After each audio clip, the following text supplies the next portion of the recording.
Hello, everyone. On this Wednesday, July 22nd, it's the 5th episode of the Deep Water MMA Podcast. I'm your host, Northrup. I'm joined by my co-host, Lucas Grandsire. What's up, Lucas? Hey, what's going on, man? 5th episode. We keep it rolling, keep it coming. I mean, five. I mean, we're starting to, rack up these shows. Yeah, I mean, it's good news, too, because with all these cards happening now, like our first weekend back since COVID that we have Bellator and UFC the same weekend, so it actually feels like we're kind of like, we definitely, there's no shortage of things to talk about. Plus, Titan FC's tomorrow night, too, which is kind of crazy that the regional shows are starting to come up, too.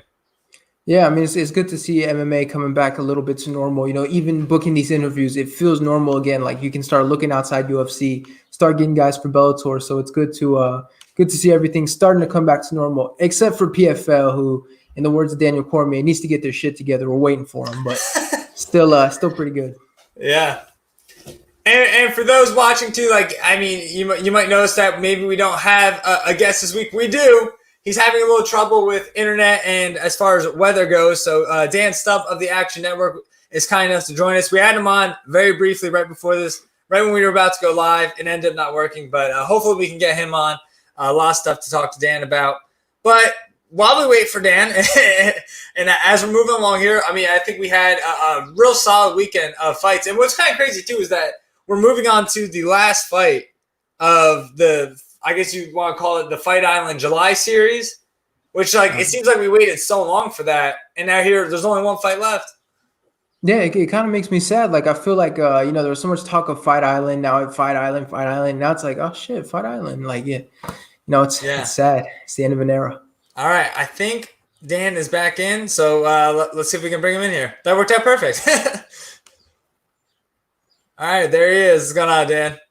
Hey, guys. Sorry about that. We're getting some really bad storms here and just knocked our power out, but I think we're back on. Yeah, no worries. Yeah, we actually were just like, all right, we'll just stall for a little bit, and hopefully Dan comes out. So it ended up paying off. I know you just got back from the Appalachian Trail too. Like, how was that? It's awesome. We actually there's a big stretch of it that's just about 20 to 30 minutes away from here. So I'm trying to chip away and do different sections of it. But that's definitely one of the benefits of living here in Virginia. We've got some really great hiking. Is that something like you've always done? It's like hiking, or? No, I it's probably been about 4 or 5 years. I lost almost 100 pounds just hiking, and there's not a whole lot of exercise that I like, but I enjoy walking around a bit. So yeah, it's an easy thing to do, and we've got so many awesome trails around here. I really started when I moved to Tennessee about 6 years ago. So no, it's great. And it's nice to unplug from the computer and the TV and get away from MMA and everything for a while. And there's no better place to do that. Yeah, awesome. Are you a hiker, Lucas? I am. Luckily, I'm here at my grandparents' house during quarantine. They have such a big property that I'm able to hike. And like Dan said, it's made me lose a lot of weight. And it's very you do it without realizing. Like, you start to get better at it. You go up and down the hills, things like that. No, it's a good exercise for sure. We could double this as a hiking podcast if we want. We got some experience here.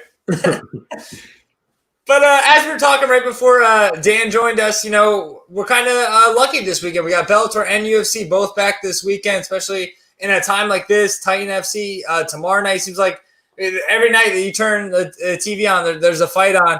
Anything you guys are kind of looking forward to this weekend specifically? Let's start with you, Dan. Obviously the UFC headliner, Whitaker-Till. I mean, that's an awesome fight. As someone who's covered MMA for a long time and kind of cut my teeth watching events about 15, 20 years ago, Shogun, Little Nog. Obviously they're past their prime and everything, but just kind of for nostalgia purposes, I'm interested in that one. The Bellator card doesn't really excite me too much. I'm really kind of waiting for that Michael Chandler Benson Henderson fight. But it'll just be nice to get any other MMA other than the UFC back. It'll just get us feeling a little more normal. Yeah. Yeah, I'm not sure how I'm supposed to answer now. Dan has the correct answer. It's obviously Whitaker-Till, great fight. some sneaky good fights on the card. I mean, Little Nog versus Shogun. I remember watching the second fight, and I don't know what I was expecting. I guess I thought we were going to get a replay of the first fight, and the closest we got, I think it was like a really deep armbar, if I'm remembering correctly. But yeah, it's not quite the same. But there's some sneaky good fights, obviously, Verdum, Gustafsson, things like that. Yeah, Bellator hit the nail on the head. I mean, the main event is interesting, but not too much because neither guy's going to get a title shot considering it's supposed to be Patrick Mix and Archuleta. So, but still some interesting things. But obviously, you can't beat Whitaker versus Till. That's for sure. Yeah, no, I'm glad you brought that Gustafsson too, because just taking any kind of a guy like his caliber too, and like bumping him up to heavyweight after the break he had, the retirement, it's kind of that'll be interesting to watch. But one thing I just want to say too is I think I speak for Lucas and I too when we say that I think we've been pretty blessed to have a lot of great guests on the show so far, and especially for everyone who just kind of joined us along the way.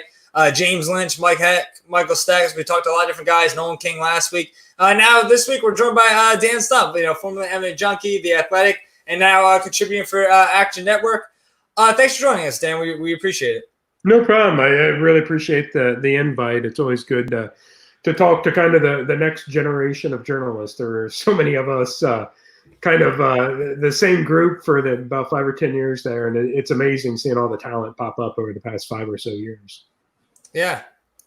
And that's like one thing I think we kind of want to talk about too, because I think when you talk about the way journalism has, I guess, been transforming over the years, I mean, especially now too, I mean, I think this is a very unique time with COVID and everything going on. But when The Athletic was announced, there was just this like excitement around it. I feel like, especially from journalists and just the structure. And then they kind of brought this all-star team on. Can you just tell us a little bit about like what your experience was like with The Athletic? Yeah, I mean, just my biggest regret is obviously that it didn't work out. I thought we had a really amazing team. I think we had a really good chemistry. I think as good as everybody was individually, especially guys, Ben Folks and Sean and Chuck and all these guys, like, they're already at the top of their game. But I think us working together, it really kind of made everybody just that much better. Obviously, the pandemic kind of ruined the plans we had there, and I mean it's a byproduct. I think I've worked in sports and journalism long enough. Like I understand that MMA is not for everybody. It's a small niche sport, even among small niche sports. So we're always going to be kind of low man on the totem pole, and when it comes to layoffs or trimming budgets and stuff, obviously MMA. Golf, NASCAR, boxing, kind of those non-major sports are always going to kind of be probably on the cutting room floor. But it's unfortunate. Like, I don't think we really hold any hard feelings toward The Athletic. They were very transparent as the pandemic was going on about the situation that we were facing, and we knew that the writing might be on the wall. It sucked for the team to get gutted the way it did, but I feel like the 1 year that we were around, we did some really good journalism and some good writing and covered some topics that, not everybody has the luxury or the resources to cover.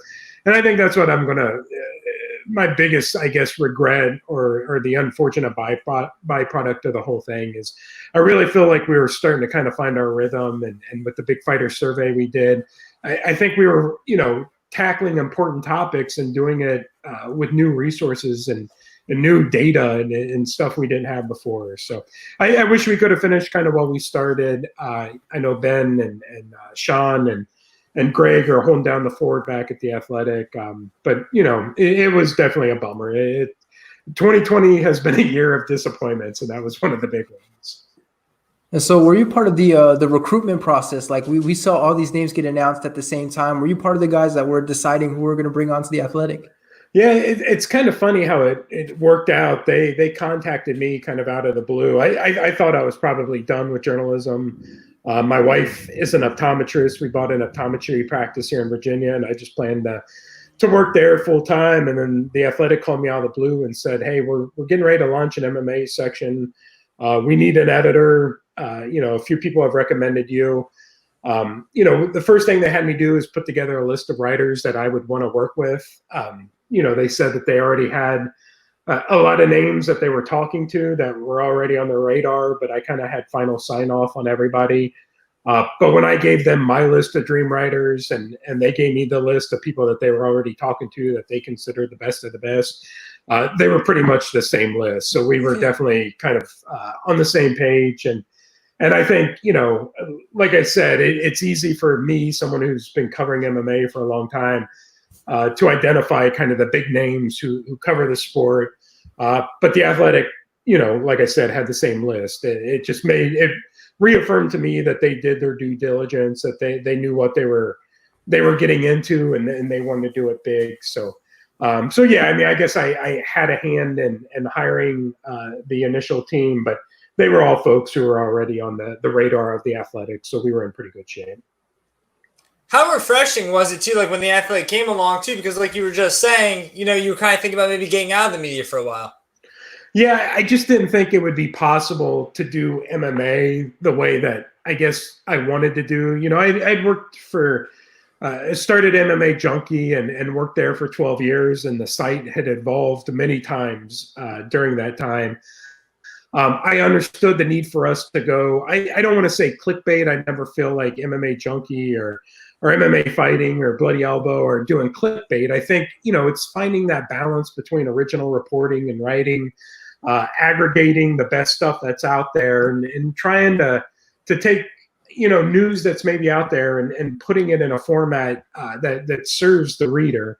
I think we were doing that. I felt like we were getting a little, we didn't have the resources as much as I wanted for us to do longer form stuff, like some of the stuff that Ben Folks and Steven Morocco were doing.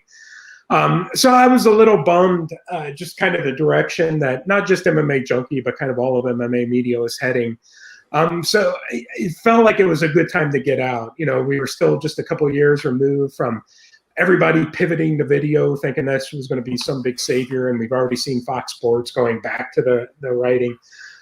So I don't know. I know this is a long-winded answer, but for me, I think that the best thing about The Athletic was that it was the promise to get to do the type of journalism and writing that I didn't think was going to be possible anymore. So I got to do it for a year. Again, it sucks how it ended, but I'm really proud of what we did for that year, and it definitely kind of re-sparked interest in legitimate journalism. And I'm thankful for that. And, I want to stay in journalism now. I'm doing some writing for the Action Network, interviewing for some other full-time jobs. But I think the past year definitely kind of re-sparked my love of journalism and news gathering. Yeah. Well, I have one follow-up to that, too. Just, what do you kind of make of, like, today's journalism, too? Because, like, you were talking about how it's kind of changed, but especially with a lot of these, like, younger people, too, and I feel like I just remember, like, being in college and studying journalism, a lot of the professors say is, like, everyone's kind of a journalism nowadays. Everyone has a phone. Everyone has access to that. So what do you kind of make of that, too, about, like, because now I feel like there's so much quantity out there where maybe quality slips under, the door a little bit.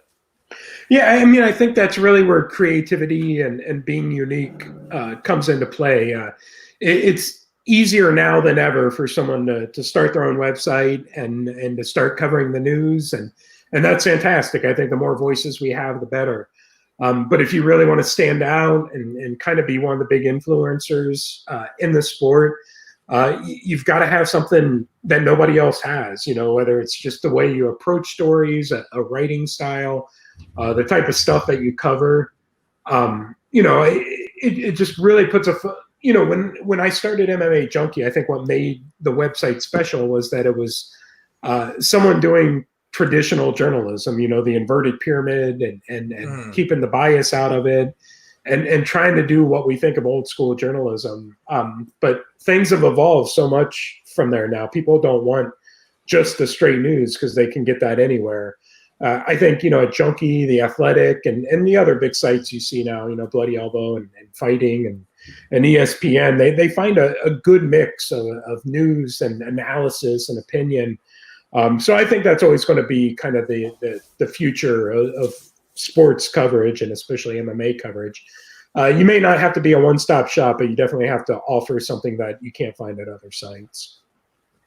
And so I'm curious about a few things from especially your time with MMA Junkie, because I imagine when you're the big editor at a website like that, and I guess you get to hire people and stuff, things like that. How many people did you have that were messaging you, that were emailing you, wanting to join the website? And even those where you read the email and it's like, there's no way. Like, well, what makes you think we're going to hire you at MMA Junkie? No, I mean, I always looked at it, I tried to help when I could. I know a lot of people wanted to, you know, whether it was Junkie or The Athletic, wanted to write for us, and maybe they didn't have a lot of experience, but that's a good opportunity for me to offer, you know, just some guidance on where to get your feet wet and what to do next. You know, people did that a lot for me when I was younger, and I probably didn't approach it real well or very professionally. But a few people were always super helpful and kind of pushed along my career. And I think, you know, I try to do that as much as I can. And I think a lot of us who have covered MMA for a long time, you know, you kind of get to that point where you've been doing it 5 or 10 years, maybe 15 or 20, some of the people. And you realize the best thing you can do is kind of help the next generation. That's the best way to kind of leave I don't want to get too sentimental or anything, but if you're trying to leave, you know, I want to feel like I impacted the sport or the way we cover the sport somewhat. You know, and thankfully I've worked with a lot of writers and you know, maybe ones like Mike Bond who were kind of, you know, a little inexperienced or a little raw and have become kind of superstar reporters now. Being able to help guide him a little bit, you know, he didn't need a whole lot of guidance, but, or Fernanda, who worked for us at The Athletic, you know, that was one where she always had the talent. She just didn't necessarily have the confidence in her own writing, especially when, you know, she's trying to write and read in a second language. For me, all I had to do was kind of boost her confidence. The talent was already there. So I don't know. I get, again, a long-winded answer, but, you know, we've got a lot of people who have reached out to me, whether it was through Junkie or The Athletic, who want to write for us. Even if they're not necessarily at that level or have the experience or the talent at that time to write for a website like that, there's always ways to get your feet wet. And if I could help people kind of guide them in the right direction, then, you know, you get a lot of satisfaction out of that. Well, with that being said, something that you touched on, obviously we're young in this industry. And when you have people like that reach out to you, how do you recognize like this person truly has potential and this person might be just kind of like a glorified fan with a big opinion? Like I'm sure there's sort of a process to sort of figuring out which one's which and who really could use that guidance and, you know, create something for themselves. Yeah, I think the best thing, you know, the people who have engaged me the best are the ones that I feel like, oh, I really want to help this person. Are the ones who ask good questions. If you're asking, you know, a potential employer, a potential editor, even a potential colleague or coworker, you know, if you're asking them good questions, then it probably means when you're doing a story, you're going to ask good questions. You know, the people who hit me up, you know, who are like, hey, you know, I'm still new in journalism. I know I love MMA. I love writing. I feel like I'm pretty good at it. You know, if they could recognize, like, obviously I'm not going to jump right into working for an ESPN or one of these big sites, but they want to know how to get their feet wet. I don't know. I guess it goes back to asking good questions and having reasonable expectations. You know, you're not going to decide that you want to get into MMA journalism and work for ESPN tomorrow.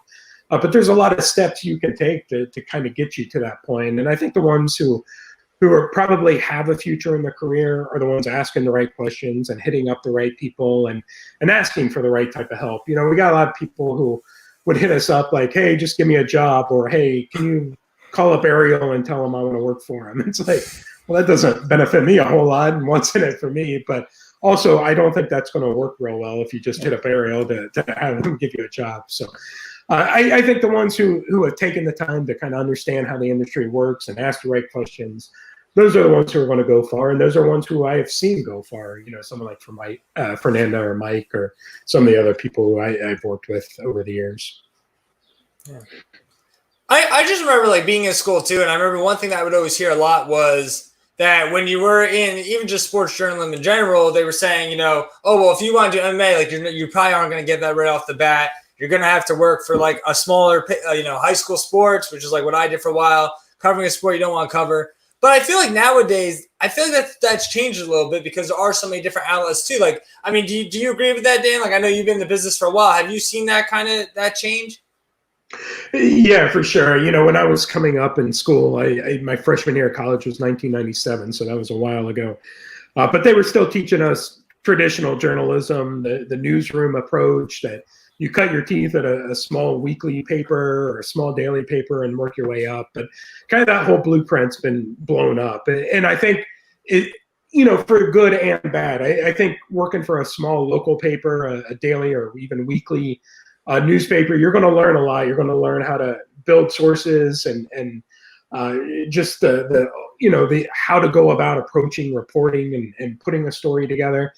But the positive of it is that I think it accelerates the process for the talent that someone who is going to be a top writer, they don't need to spend 10 years kind of in the minor leagues working their way up now. There's more avenues to get to the spot where you should be quicker. And I think that's good. I think, a young hotshot writer, if they're 25 years old, 20, 30 years ago, I don't think as many people would take you seriously until you got that, small newsroom experience. But I think we realize now the talent's going to rise to the top, and now they can do it a lot more quickly. And you'd be stupid not to jump on that talent and get them hired just because you don't think that they've cut their teeth like people did 30 or 40 years ago. Mm-hmm. All right. So I guess we'll take this time to kind of move on to the debate portion of the show. Every week we do 3 different topics. This week, I mean, we had a lot to talk about. I mean, I feel like there was a lot going on this weekend between UFC. I know there's an LFA card Friday. I watched that, and I think Lux too was also going on. And so one thing I want to talk about is just this main event from this past weekend with Joseph Benavidez. I think a lot of people who've been covering the sport a while, or even just fans of the sport, I mean, they know Benavidez' story. They know he's kind of been going after this for such a long time, and obviously that ends short. Now he has 2 losses to Figueiredo, and he says he's not retiring. So with that being said, where does a guy like Benavidez go from here? Because he is kind of small for that bantamweight division. Where do you guys see him going? And we'll start with Dan. I mean, it's a real weird situation. We've seen it before where you're not good enough to win the title. There's really no marketable reason to give you another shot, yet you don't want to retire. It puts the UFC in the awkward position of, obviously Benavidez is still one of the best 125 pounders, best, lighter weight fighters in the world. So do you just have him knock off, potential contenders and kind of ruining your own plans to build up contenders? It's a tough position for him. Like I said, he's still one of the best in the world. I think he knows he's not going to get another title shot, or it's going to take a lot of magic to make it happen. So I don't know. I mean, like you said, he's probably a little too small for 135. I don't think jumping a weight class is necessarily the perfect solution to situations like this. I think it definitely would make sense for a guy like Benavidez, but he's already, so small for the division. And plus Bantamweight's just got so many awesome fights already. You really don't need him there. So I don't know. I think no matter what Benavidez does, I think he's earned our respect, and maybe he's not fighting, the top 2 or 3 guys like he used to anymore. But, I'm still entertained by watching a Joseph Benavidez fight. I think he's still going to fight legit dudes. It's tough for the UFC. Like I said, you can't have him knocking off your contenders of the next year. So really, what do you do with him? It's not an easy answer.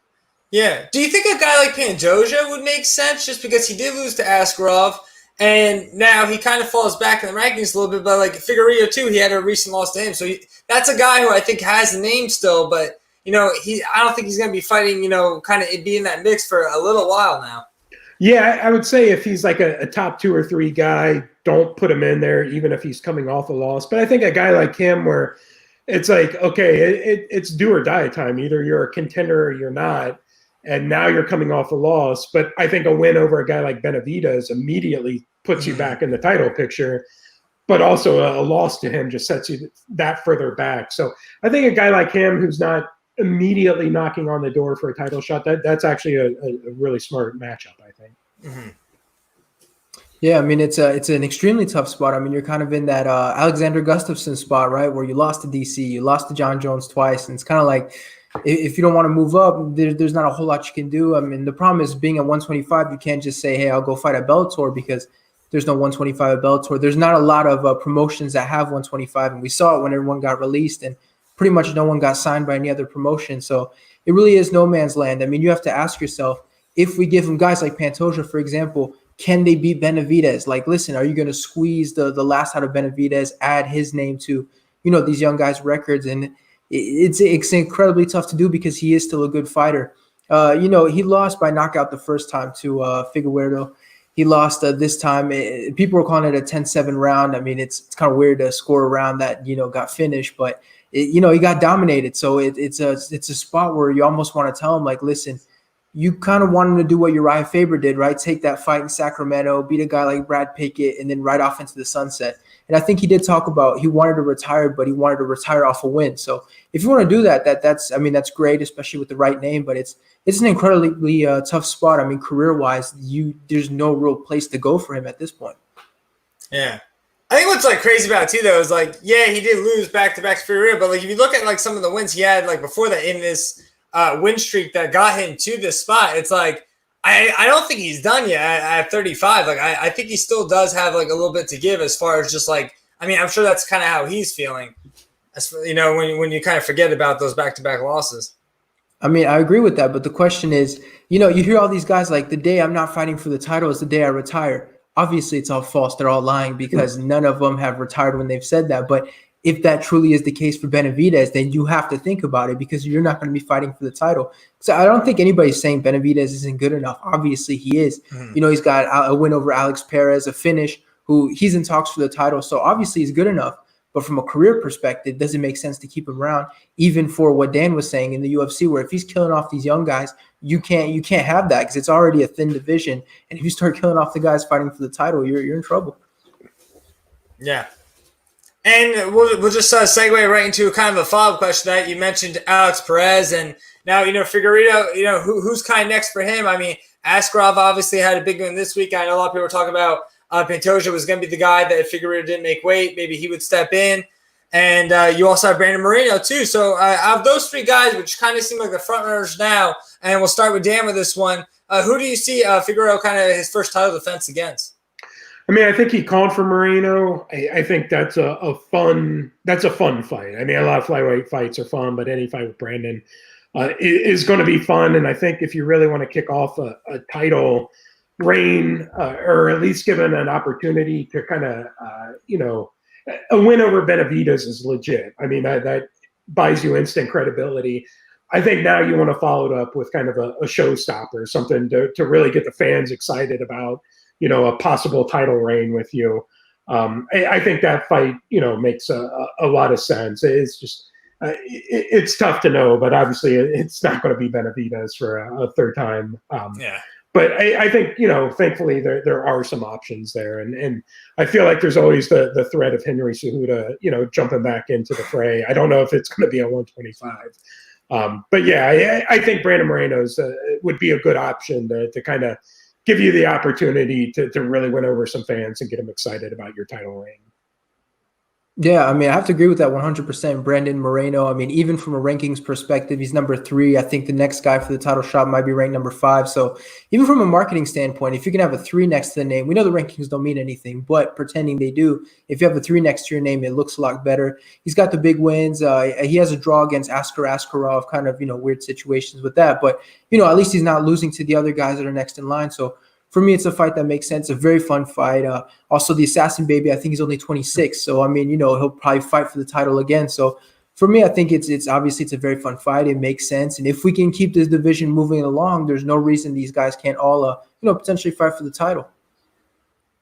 Yeah, no, I think that makes a lot of sense, too. I was going to lean towards Moreno as well, because I think you just look at, too, he has the win over Formiga. He has the win over Kai Kara-France, too. And then that draw against Askarov, I mean, that doesn't look so bad right now, considering the way Askarov just looked, too.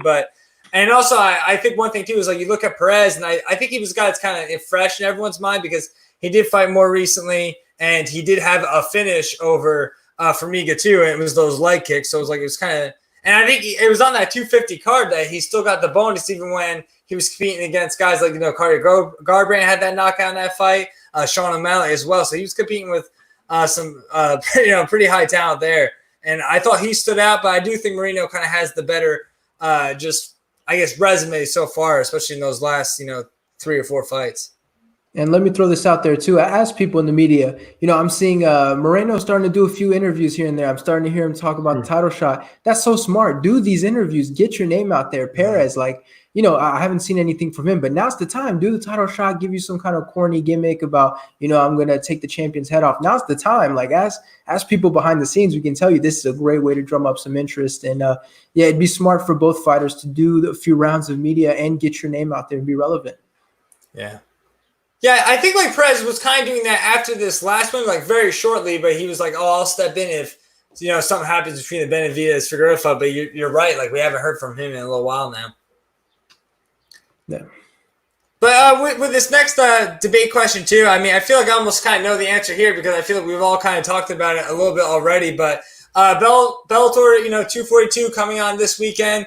I think it's a decent card, and there are some. I like that there's some up and comers on there, and it is intriguing. But as far as that return, were we expecting more? Was this the card I guess from Bellator we were expecting? And, I don't want to say post pandemic because the pandemic's still going on, but their first card back during the pandemic. What do you think, Dan? Yeah, I mean, I think we would have expected something a little flashier, a little more. Stacked. I think the most troubling thing the past few months is how I don't want to speak on behalf of you guys or everybody, but I think a lot of us just kind of completely forgot about Bellator. We talk about MMA making a return, and that's just synonymous with the UFC. Like I said, it's a small sport. I think the people who follow the sport are really into it, probably bigger fans than people would be from other sports, but it's still a small sport, and there's just not a whole lot of room for a number two in a sport that small. It would have been awesome if they really came out with kind of guns blazing and a huge stack card. I'm like I said, I'm really excited about that Chandler Benson Henderson fight. I think that could have been one to make a splash, but also still with so many unknowns, I think maybe they just kind of want to get a show under their belt to prove that they can do it. And then maybe some of the bigger cards will start coming together. But yeah, I mean, like I said, the past few months, I think that if you're Bellator, the most disappointing thing has to be that lack of demand for Bellator to come back, and people can't live with Bellator. So they got a little work to do when they got back, but they get a couple big events, a couple big fights. A big, a scrappy fight that goes viral. They're right back in the conversation, but they got a little work to do right now. Yeah. Yeah, because me and Lucas were kind of talking about this. Maybe it was 2 shows ago, maybe even 3 shows ago. We were kind of talking about with Bellator and everything, how we kind of thought maybe that they should. We thought why aren't they trying to push this maybe to come back sooner? Because during that time there wasn't a lot of platforms. Obviously, the UFC's been going since May 9th. But still, we just thought maybe that was a platform that if they want to get a name out there to maybe grab some more attention, some of those fans that aren't tuning in every week to watch their shows, maybe that would be a chance. So I don't think it's a bad card either, but it's just not quite what I was expecting. How about you, Lucas? Yeah, I mean, it's a little bit disappointing. I kind of thought they were going to come back, and I saw Chandler versus Henderson get thrown out there, and I was like, oh, great. And then it's no, not this card. It's okay. It was kind of seemed like a short notice. I talked to Rofi and Stotts about, when did you find out about this? And what it sounds like is Bellator told these guys, listen, you're fighting, so just be ready. But they didn't tell them you're fighting this guy and that guy. So I imagine if you hit up a guy like Michael Chandler, hey, man, you're fighting, we'll tell you the week of the fight. That's not flying. It definitely is a great point by Dan. It does feel like a little bit of a test run, right? Can we go out there? Can we do the right tests and stuff? And maybe not, I guess you can say, sacrifice some of our bigger talents. But this is the kind of card where casual fan, there's really nothing for you. Even if you look at the main event, okay, you can look at Bandejas and maybe remember him because he beat Connor's loudmouth training partner. And then you look at Sergio Pettis and you're I recognize that name Pettis, but the guy doesn't look quite right. I'm not sure what it is. And, well, that's because he's a little shorter.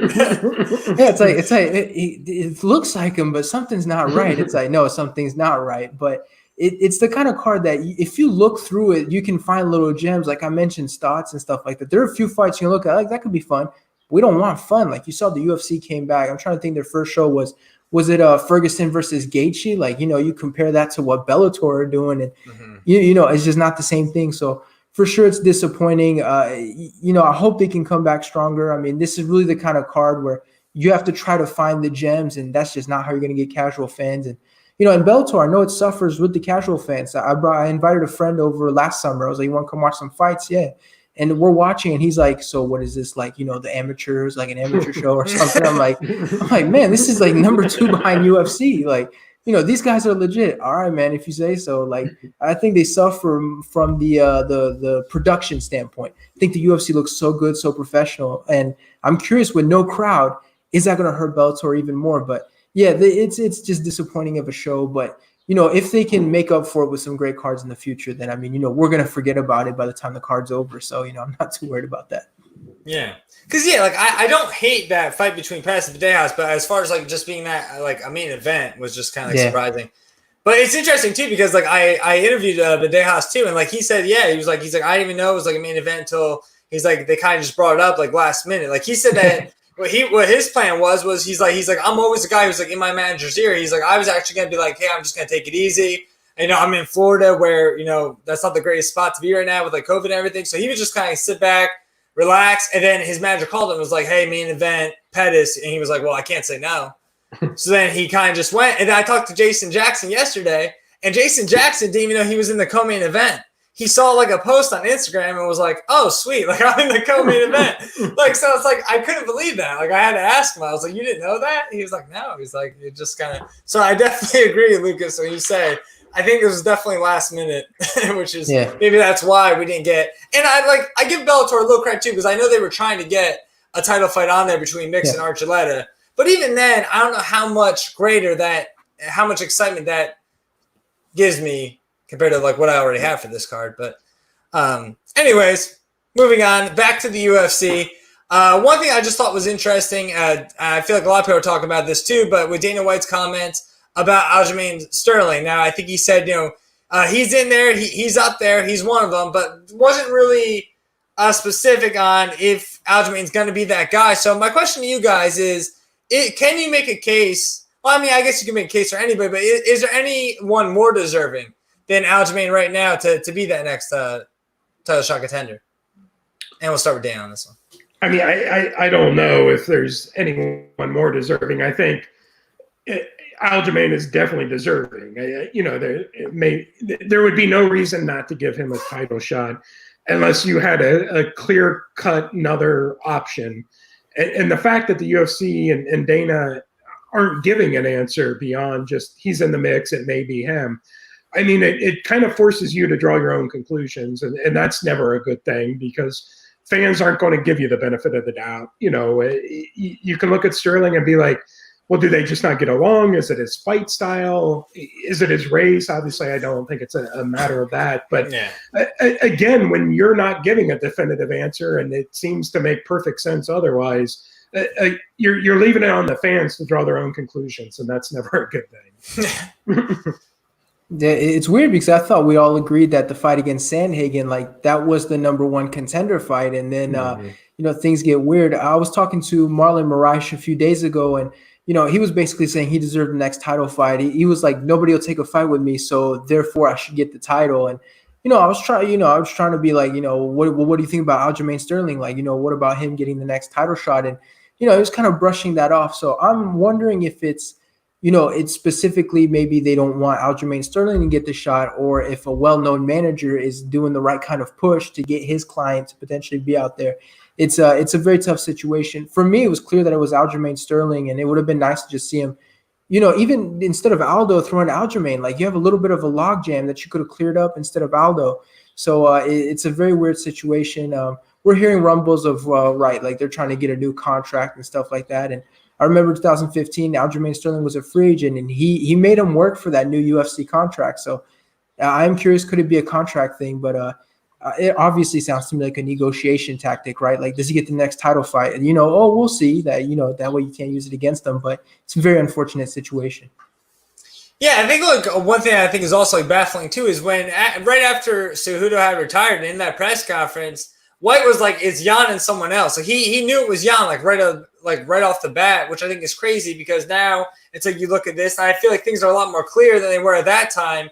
And yet, like a guy like Aljamain, which it seems like he's the clear choice, isn't in White's eyes, which I think is pretty interesting. Because I've also seen some people kind of argue that they're like, "Well, he lost to Moraes," That loss to Moraes was like, I think it was like 2017, and he's won, I think, 5 fights since then. So it's like, I don't think you can hold that against Aljamain Sterling anymore.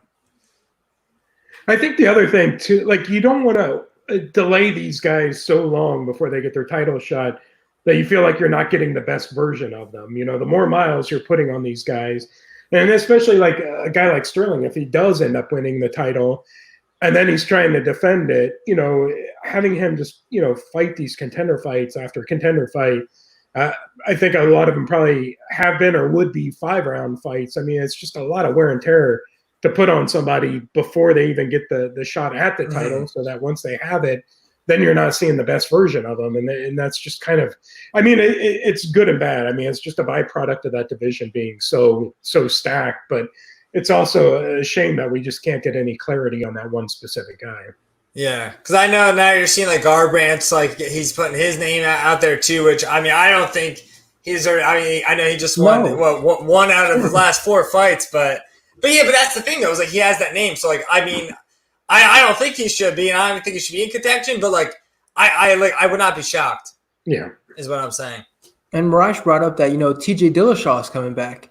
So that's going to make it a little bit weirder too. So, you know, it's one of those things that you really just want to see him move along with these contenders. I feel like ever since Conor wanted the 2 belts, like every division is like so slow to happen. Like it was nice when you could see guys defend the title 3 times a year and go on these long reigns. Like, man, honestly, it frustrates me. Like you see a title fight happen, it's like, all right, guess we'll see you next year. Yeah. Well, everyone's already talking about Figueiredo too. They're like, oh, well, he could bump up too. Like, yeah, it's like, come on. So it's like, yeah. I mean, it's like, are you missing contenders? Like, are you not entertained? You're not happy with who you have? Seriously? So we did this last week, and I thought we would do this this week too, kind of do a bonus topic here. And this kind of just happened recently. So with Joanne Calderwood, I mean, I was just shocked by this. She ends up taking a short-notice fight against Jennifer Maia, UFC on ESPN plus 31 August 1st. But Calderwood, you know, everyone thought she was going to fight Shevchenko next. Is this a good move for Calderwood? And we'll start with Dan again. I mean, I guess it depends on what they're telling her and what could go, you know, what could happen based off this. But I mean, if I'm in her shoes, I'm probably very tempted to sit and wait and try to get the title shot. But, you know, as guys like Aljamain Sterling have seen, you know, sitting around waiting, sometimes you just get pushed further and further back in the queue. So I don't know. Like I appreciate the toughness, but yeah, there's a lot for her to lose on this fight with probably not a whole lot to gain. Yeah, it's a very weird situation. Imagine she goes out there and in the first round she just gets starched, like a big overhand that we never see in that division comes out of nowhere, and it's over. It's unfortunate, but I imagine it's got to be something behind the scenes, right? Like maybe there's some kind of incentive money-wise. Maybe there's promises being made, like even if you lose, maybe just one more fight will get you out there. I'm not sure what it is. I know there's a big focus for her because I tried reaching out for an interview and they're like, look, it's too close to the fight. I'm like, really? Because, you know, it's too close to, I asked you the day the fight was announced. So that already means that, you know, like the fight is very close to them anyway. So it's an interesting situation, but I'm sure she saw something in that fight where, you know what, obviously she thinks she can win it and maybe do something that would be worthy of, I don't know, making your name bigger or something, but obviously her and her team see something in that fight that maybe the rest of us aren't quite seeing. Yeah. All right. And then, I mean, let's just play kind of just off of that real quick, just a follow-up time. I mean, if she does lose to Maia, who would you put in that title shot next then? Whoever wants to go first. I was going to say. I think you'd have to tell us some of those contenders. I think off the top of my head, it's a little bit tough for that one. All right. Yeah, I was going to say I would have to pull up the rankings to really know what she's just been so dominant as champion that you kind of forget about everybody else. Oh, Lauren Murphy. You know what? I think Lauren Murphy would be a good one. Yes. She's got a good streak going. I saw some fans were talking to her about it, but I think she's one of those fighters that's very like aware, like, oh, maybe I'll just take another fight, whatever. But I think Lauren Murphy could be a good one. She's got a good streak going. Modafferi was a good fight. So I think I'll go with Lauren Murphy without looking at the rankings, but that would seem to me like a pretty good one. I think it'd serve as a good reminder, too, that sometimes if you just put in the work and get the wins, eventually your shot's going to come. And I think someone like Lauren Murphy is going to be she's going to be a live dog in any fight. You know, you can't really count her out. Just the toughness, the veteran savvy, just the grit. Like, yeah, no, I think that's a really good idea. Yeah. Very impressive, Lucas. Right off the top of the dome there. That was good. That was good. I mean, well, so that's it for the topics this week. That concludes our 5th episode. Dan, before we let you go, anything you'd like to say? No, you can follow me on Twitter. That's where I post kind of everything that I'm up to and doing some picks for the Action Network. So just DANNSTUPP on Twitter, Dann Stupp. All right. And then, guys, you can follow us on our Instagram and Facebook, Deep Water MMA Podcast. And our Twitter is at MMA_deep. And then my personal Twitter is at CNorthrup732. Lucas? Yeah, so you can follow me Twitter, Instagram at Grandsire MMA. Grandsire, it's written down here somewhere. I know it's complicated just hearing it like that. Please subscribe on YouTube like that. If you look at it like, oh, should I subscribe? Please, damn it. Subscribe on YouTube. If you watch this and you run an MMA site, you have the budget, hire me. And yeah, some content is coming out there, interviews with Jack Hermanson and stuff like that. So good stuff to look forward to. All right, cool. Yeah, and follow my stuff too on YouTube. Much shorter. Thanks again, Dan, for joining us. Thanks everyone for watching. Next week's guest. I don't think we haven't decided yet, but I mean we've been kind of rolling through these, so I mean it's been great. It's been a lot of fun. And thanks to MyMMANews for kind of letting this happen. Eric Colwell, very appreciative to him. And yeah, Bellator 242 Friday, UFC this Saturday again, the last of the Fight Island cards. It's gone by fast. Thanks for watching, guys, and we'll see you next week. All right. Great.